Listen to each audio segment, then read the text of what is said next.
யாரா நீ? பாக்ஸிங்னா என்னன்னு தெரியுமா? ஆம்பளையோ சண்டை போடுறது.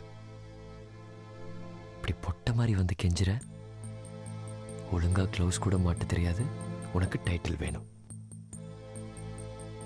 நீ பீப்புள்ஸ் சாம்பியன், உன்கிட்ட நான் தோக்கணும்.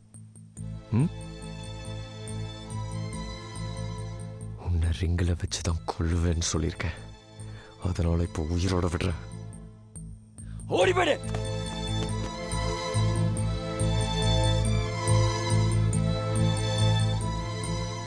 சார், எப்படியாவது ஹெல்ப் பண்ணுங்க சார். என்ன மாதிரி பசங்களுக்கு யாழ்னி மாதிரி பொண்ணுங்க கனவுல தான் சார் கிடைக்கும். எனக்கு நிஜத்திலே கிடைச்சிருக்குது சார். யாழினி தேவதை சார். அவ்வளோ மிஸ் பண்ணக்கூடாது. அப்போ ரிங்குக்கு வந்து சண்டை போட்டு ஜெயிக்கணும்டா. சார், எனக்கு சண்டை தெரிஞ்சா நான் ஏன் சார் உங்ககிட்ட வந்து கெஞ்சுறேன்? அப்போ சண்டை தெரிஞ்சா என்ன அடிச்சிருவேன். அப்படி சொல்ல சார்.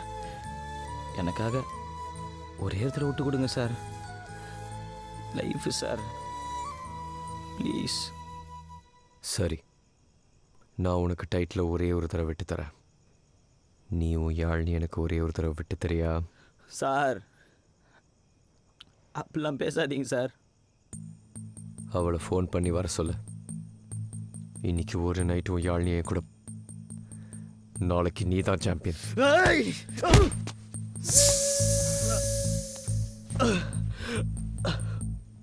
உங்களுக்கெல்லாம் பாக்ஸிங்னா அவ்வளோ ஈஸியா போச்சுல்ல?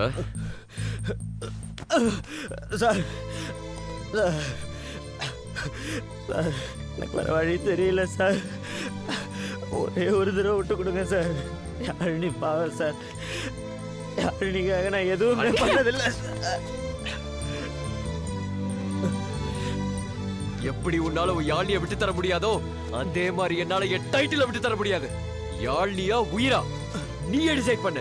ஆனா ரிங்குக்கு மட்டும் வந்த உன்னை கொன்னுடுவேன். You are a bloody deadbeat.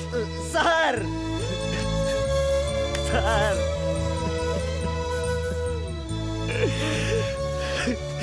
எனக்கு சண்டையெல்லாம் போட தெரியாது சார். கெஞ்சுதானே சார் கேட்கிறேன். யாழினிக்காக நான் எதுவுமே பண்ணதில்லை சார். நான் ஏமாத்திட்டேன்னு தெரிஞ்சு அவன் உடஞ்சிருவான் சார். யாரும் இல்லாம எப்படி சார் இருப்பேன்?